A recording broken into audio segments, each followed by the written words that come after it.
महाराज जी, भगवान पर अटूट विश्वास है और नाम जप भी निरंतर चल रहा है, किंतु जब जीवन में कठिन परिस्थिति आती है तो ईश्वर के ऊपर विश्वास के साथ साथ जीवन समाप्त करने का या सब छोड़कर सिर्फ भगवान की शरण में रहने की आकांक्षा होती है। महाराज जी, ऐसे में इस परिस्थिति में क्या करना चाहिए? निरंतर नाम चल रहा है, अभी हमें संशय है, क्योंकि निरंतर जब चलने लगेगा तो कुछ स्थिति आ जाती है। कोई भी विपत्ति हमें परास्त नहीं कर सकती, कोई भी दुख हमको उदास नहीं कर सकता, क्योंकि नाम चल रहा है। जब ज्यादा कष्ट होता है तो ज्यादा भजन होता है, शांत। जब ऐसा लगता है शरीर छूट तो नहीं जाएगा तो एकदम भगवदाकार वृत्ति, भगवान आ रहे हैं। तो निरंतर भजन शब्द से हम कह रहे हैं कि इस पर सुधार करो। निरंतर अभी नहीं हो रहा है। जिस दिन अव्यावृत भजनात् अखंड भजन होने लगेगा तो स्थिति आ जाएगी। अटूट विश्वास जब है तो टूट कैसे सकता है? कुछ भी हो, जोई जोई प्यारो करे सोई मोहि भावे। अब कुछ भी हो, अब क्या, जब आपसे प्यार किया फिर हम क्यों किसी से सिकवा करें? भगवान, अब तुम जैसा चाहो वैसा खेलो, जैसा चाहो वैसा विधान करो, मैं उसी में राजी रहूंगा जैसे तुम मुझे रखना चाहते हो। मस्त नाम जब चल रहा है तब ये मस्ती आएगी, नहीं ऐसे नहीं आएगी। नाम जब चल रहा है तो ये मस्ती आएगी, नहीं मस्ती नहीं आ सकती। और ये सोचना कि शरीर को मिटा दें, ये कोई समस्या का हल नहीं है। शरीर मिटा देने से एक महापाप बन जाएगा और वो हमारी दुर्गति कर देगा। हमें चाहे बेइज्जती हो, चाहे अपमान हो, चाहे दुख हो, हमें लड़ना चाहिए, हमें आत्महत्या नहीं करनी चाहिए, आखिरी हद तक मुझे सहना चाहिए। अच्छा, सब छोड़कर भगवान की शरण वो आप हो, क्या वेश बदल लेना भगवान की शरण है? नहीं, इस भूल में मत रहना। क्या स्थान बदल लेना भगवान की शरण है? ये अंदर की बात है।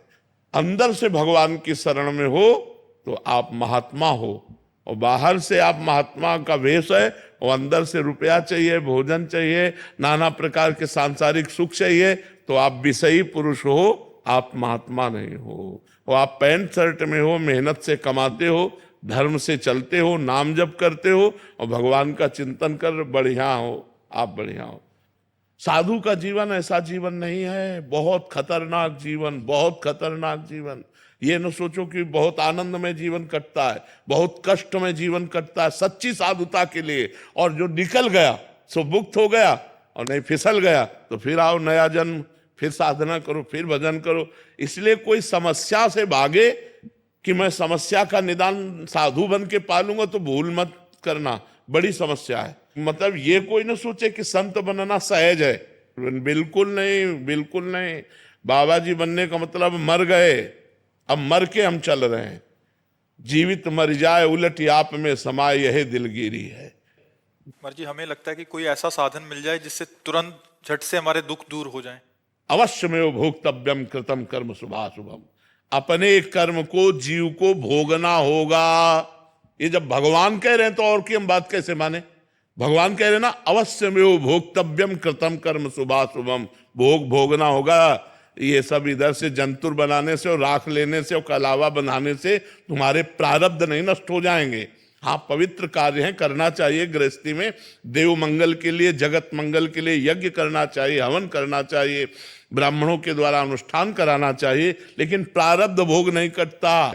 बिल्कुल इधर उधर मत भटको। किसी को कोई परेशानी है सीधे अस्पताल जाओ, जैसे हम दवा करवा रहे हैं, टेबलेट खाते हैं, डायलिसिस करवाते हैं और भगवान की शरण में पड़े और नाम जप करते हैं। महाराज जी, ऐसा कहा जाता है वहां गए लड़का हो गया, यहाँ गए ये ठीक हो तो गया। लड़का होना होगा तो कहीं जाओ चाहे ल जाओ, हो जाएगा। और नहीं होना होगा तो चाहे जाओ चले जाओ, नहीं होगा।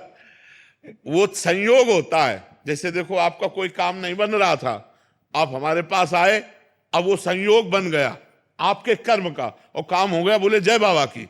वो प्रेमानंद से नहीं बना, वो तुम्हारे कर्म का संयोग था, वो तुम्हारे कर्म का संयोग था। बिल्कुल समझिएगा, ये आज नौटंकी नाटक नहीं, खुली बात है। तो महात्माओं के पास क्यों जाना चाहिए महाराज जी? सुकृत बढ़ते हैं, बुद्धि शुद्ध होती है, प्रारब्ध को सहने की सामर्थ्य आती है, आगामी हमारे जो कर्म हैं वो सुधर जाते हैं, पीछे के जो कर्म हैं वो भस्म हो जाते हैं, प्रारब्ध भोगने की सामर्थ्य आती जी हमें तो लगता है हमारी मनोकामना पूरी हो जाएगी, चलो चलते हैं एक बार तो, क्योंकि हर कोई प्रार्थना तो करता ही है महाराज जी, 100 में से 50 तो करते होंगे हाँ मैं पास हो है। जाऊं। तो ये कर्म है कि नहीं है? ये भी तो एक कर्म है। उनका सत्कर्म बना, वो नंगे पैर चल करके आ रहे हैं या जूता पहन करके आ रहे हैं या किस भावना से आ रहे हैं, और भावना से आए और संत दर्शन की कामना की, तो एक कर्म भी तो बना उनका। इस कर्म से उनको लाभ नहीं मिलेगा, ये उसकी मेहनत है, ये उसकी भावना है, ये उसकी श्रद्धा है, ना कि हम हैं। अब उसको लगेगा कि हम प्रेमानंद के दर्शन के हमारा काम बन गया, नहीं। तुम्हारी मेहनत, तुम जो सैकड़ों किलोमीटर चल करके आए और खड़े रहे घंटों, और फिर इसके बाद दर्शन हुआ, तुम्हें आनंद लगा, ये तुम्हारा कर्म तुमको सुख दे रहा है।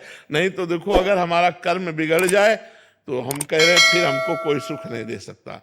हमारा कर्म, संतों के पास जाना, संतों की दंडवत करना, उससे पाप नष्ट होते हैं।